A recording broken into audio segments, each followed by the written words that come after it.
he had to write what they came up with. He was not only their professor, not only their botanist, but he was also the person that was writing the materials, making the materials, going out and finding the plants, teaching, making whatever machinery he had to make, and being all that he could be. And he had to, Yeah, right? he So had when to. I see people like him, I consider people who persevered regardless. So when I hear of Percy Julian, one of his apprentices who studied, I believe it was the phytochemicals that are in plants that are relative to estrogens in our body, right? They generally come Mm-hmm. from soy. Those people had to be great and more than great because we know black people, they have to be twice as much to get a fourth of the accolades. He had to be great. When I hear of Marie Clark Taylor, Marie Clark Taylor, I feel like I mixed her the name Thomas Wyatt. Either way, woman named Marie. I had my iPad over here. I would look it up, but it's across the room. We're not going to get up anymore. Marie. I see a woman who was a black woman, who Yeah. was a pathologist who had to figure it out in a world that doubly hated her because of her race and her biological sex, right? And Yeah. I see all of that. So to be a scientist in that timeline must have been maddening because, especially in this time wave, to be a black scientist is to have people look at me and they see my personality and my charisma and they think that I have nothing going on in the noggin. And then when I Uniqueness and talent. they that I have like they think that there's nothing going on, and then when I start fixing and doing stuff, they're like, "Oh, well, how'd you do it?" And then I show it to them, and they're like, "Oh, wow, I wouldn't think of that. Of course you didn't." I'm Yeah. always my head won't shut up. That's the problem. If you would talk to me, maybe the other voices would stop. That's what I'm thinking. But that's what it is. To experience the world of the black scientist now is very upsetting. It's very maddening, and I can have the liberty in most cases, even in North Carolina, it can be scary and hurtful. But I have the Yeah. ability to speak up more so than a person like George Washington Carver or Thomas Wyatt Taylor, Marie Clark, what they wouldn't have been able to do, right? For Yeah. of being lynched, for being murdered, for having the house set on fire, for being beaten or whatever it was, and people getting away. I mean, I don't even have any words after it because I just. It's a lot. I It is have a lot. black scientists had in Yeah. any kind of way, and I people mean, downing me and celebrating other white yeah. media. I, I thought about doing a podcast on it, and then like a Substack, and telling the stories and renaming people one day. Yeah. I mean, Derek, I saw it in New York all the time, working hair and fashion. I would see a huge name hairdresser get credit for these amazing braids that took hours while everyone was doing all the other girls. Take ownership of the braids, some big name white hairstylist takes the credit for these beautiful braids while Oh, their assistant, sad. it is. It's so sad. I didn't mean to But bring the spirit down but like I that. mean, but this is why I'm glad that you are holding space and this plant. Even it's just like our little planty corner of Instagram. You're holding space in it, and people are listening. And I mean, some of my favorites like Lecca Queen. Beloved by Lecca Queen, I love. and on the shelf. I love her. Jane Perone, Jane Perone. I listen to her often. I love that you're sharing this message and also standing strong about all of BS. Yeah, botany BS is what I called it. Is what I called it today. I'm gonna coin that, You need to because you can't grow plants without a little BS. right? See, you True. see what Yeah, I that's vision. really good, Derek. I Really, really vision. good. You can. I'll let you have that one. You go ahead and take that Okay, cool. Thanks. I appreciate that. All right. Anything else that you want to share? Do you have anything coming up that you want the listeners, the people, the one. plant people No, to know? I'm going to be at the Southeast Plant Show in Georgia, Atlanta, hot Atlanta, at All the end right. of June. What is the date exactly? Derek doesn't remember right now, but it's going to be at the right? Sometime in July, I believe the 17th, I'm going to be at Martha's Vineyard. Funny story. I thought Oh. Martha's Vineyard was where Martha Stewart lived, and she was. I love that. I feel my that I referenced early in the story. She also thought the same thing, and I feel like I got it from her somewhere. Maybe my aunt Elena, God rest her soul. But I thought that that's where she was. Apparently, that is not the case. If you thought the No. same, please She's DM in me. the Hamptons. I mean, look, he might be there, and she might have a vineyard. We don't know. But at the end of the day, I'm gonna be out there. Yeah, I'm And sure she does. I'm sure she does. Go the ahead. Sorry. oh my God, what is the name of that? I'm gonna be in an arboretum, and the name I oh my God, the Polly Hill Arboretum. There we go. I'm going to be there. I believe that's the name of it. Yes, I'm gonna be there, and I think those are the only two places I'm going to be at right now. But if you want me to come to your location, please DM me or email me, and we can talk from there. If you want me to be on your podcast and your show, I'm very easy to reach, and unless Instagram is hiding your message like it hit yours. It does that lately. I don't know why. I think it's the new Yeah. AI thing that they're playing around with because it's been happening for several months for me where Yeah. people me and I never get it in my inbox or my request folder. So it's like if any of you have messaged me and you're like, he never responded, that's why I never got it. Just like Yeah. comment where and let me know you messaged me and I'll look at it. Um, and that's it. I'll be on any show, any TV show, any podcast. If you What? know, Where can people find you on social media? I am the chocolate botanist on pretty much all the social media that matters. X is slowly dying a slow death, so we're not going to talk about that one. Botanist there. But if you go to my website, thechocolatebotanist.com, it'll lead you to all of my social media proclivities. I am Yeah. most Instagram, but I am everywhere, and I've probably been on one of your favorite podcaster shows. And now I'm here with Wade, so we here. And Thank you. Thank you. I other appreciate it. thing coming up is I'm starting a podcast, Melanated Botany, with All me, right. Stephen Jonty. We're going to be talking about blackness and plants, and all that comes with that. And it's going to be dope. It's going to be coming out very soon. So you'll be able to hear Awesome. tones and his melodious tones. We're going to have guests, and we're going to really be centering blackness along with people of color.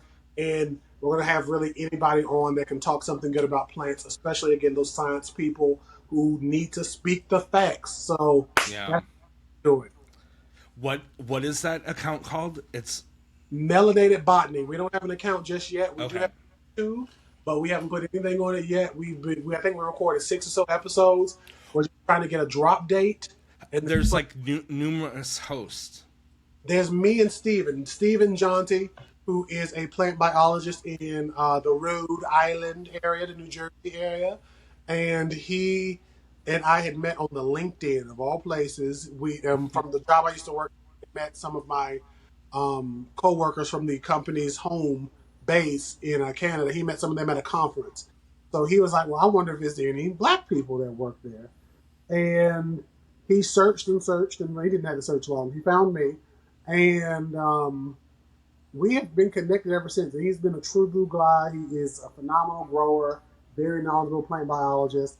And the thing we just want to be able to show is we are not necessarily dry people that are scientists. We are not boring by far. Uh, let's close on this. I mean, we're two men. We probably shouldn't be talking about this, but you do have a degree and I don't. So you can Look, talk about menstrual blood, not and ooh, not be crucified for it because we are two men. But menstrual blood on your houseplants. so as a person, number one, a degree is not a sign of knowledge. It just means I paid to get trained in something. I spent a lot of money to do it, and I know you ain't down to yourself, but I know some people will consider me elitist because I have a degree, and it just means I went and I had the resource, and that's it, and I learned something. And without that resource, I have the opportunity to learn something great too. And either way, both of us have the opportunity to learn something insane. When it And comes to, I appreciate you saying that, but I respect you so much for I, having the knowledge because it really it you know I mean I went to school. I'm a cosmetologist, look, but look, to study and to become passionate and like have it be your lifelong mission, like it's very respectful, and I look, as you a know cop, what you're talking about, and I love that you share it in such a kind and funny way. unless they piss me off now, they piss me I know. Homeboy's pissed you off because he lies so much, right? off. And, unless they piss me off, there's some people in the comments get it real bad. So menstrual blood. If you are a person that menstruates, you are not putting your menstrual blood into your plant. And again, the reason I tell people is when your plants are getting nutrition, they've got nutrition from a source that's decomposed in some way, right? That decomposition process is somebody's fungi, right? A mold, a mildew, a fungal pathogen that took it out, or again, series of mushrooms, shelf fungi, whatever. Something over time broke it up. Another decomposition, it was eaten, okay? I Yeah. eat another animal, my waste comes out, that waste, or I eat plants, whatever I ate, it comes out of me, and that is now broken down in a way that is amenable for the plant, right? Right. Or it was somebody's compost or a bokashi style fermentation. But the thing about rot is, or any of those composition processes, is they take some amount of time to make that nutrition available for your plants. And there's other things that could go horribly wrong while you're waiting for that time to pass. So when you're taking a blood solution that does have some form of nitrogen in it, some amount of nitrogen in it, it's In going a to take spray bottle, mind it. you. But I've seen the spray bottles. I've seen The spray bottle. I said, girl, what you about to do? look the spray bottles. Nothing. They have giant jars of it. Of the fermented pee, that's the one you got to really look for because fermented urine, and they put it on the they they I've seen people, they have a tub of the menstrual blood because they free bleed into like a towel or something, and they go and they rinse it out. And again, if that's what you do, Yeah, phenomenal. But yeah, not give your plants anything because again, that nitrogen that's bound in your blood has not been broken down. And a lot of people want to reference like blood meal or other blood founded foundational products that are used in agriculture, but those were processed in some ways decomposing position to make them change up. So I talk about decomposition. A lot of people are like, well, I mean, it's going to decompose anyway. And again, it's like if I leave all of my doors and windows open with no screens, there's going to be more of a chance for flies to get in and other things I don't want to get into my house than if I just open the door, close it as quickly as I can, right? When you are leaving your planters going, and this plant looks a little sad. This is a philodendron red. Oh my god, I can't remember the name, but it's a philodendron species. When you are putting something like blood into this soil, you are opening up the door for a pathogen that you don't want, some fungi, some root rot that you don't want to say, hey, look at what this human did for me, right? no, And yeah. you don't want a mildew smell in your house. You don't want an odor smell in your house because some fungi can be deadly. Oh Some God. can be deadly, right? So when it comes to that, like don't like if you have to do something with it because you're like I'm not going to just let this product go to waste, then get a compost pile if you have it and pour it into the compost pile. And over time it will be broken down and it'll add something to your soil, but it's not anything that people say, especially when it's rich with nitrogen. If it was rich with nitrogen like fish emulsions, you pour that on your plants too much and they die. Yeah. It's not giving your plants anything just I mean, because you're it's like the kombucha. You know, it's kind of like that. Like it has. Ooh, it has to have this process to exactly. ferment and create. Exactly. Yeah. If you were able to just immediately make all of your own nitrogen-rich products from menstrual blood, and again, there's so many people that menstruate in the world, we would have some way of trying to capture that Yeah. menstrual, right? Just because your plants, when you poured this blood or this banana water or whatever it was on your plants, and your plants didn't say, "Ugh," and they didn't die, that doesn't mean that it's worked. It just means you lucked out. Your plants were. Yeah. You could do that next time, and you think it's something else. You're like, oh, it must be the 5G and the crystals. Well, no, it's the stuff. It's all the stuff on your plant. Yeah. Did you say 5G and the crystals? That's what I said. 5G and the crystals. I like to say enough stuff in a podcast to piss off 5 groups of people if I can. I like to really spread the disdain for me over as many people as possible. I love it. Thank you so much, Derek. I appreciate you. Thank you for having me.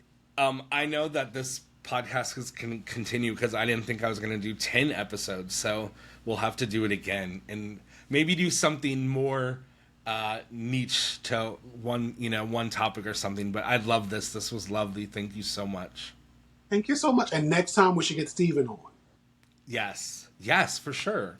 Yeah, I'm very, very excited. Once you get this Instagram, like I will post it, obviously. But everyone, you're beloved by so many in the plant community. So everyone, follow the Chocolate Botanist. Thank you so much. Until next time, everyone.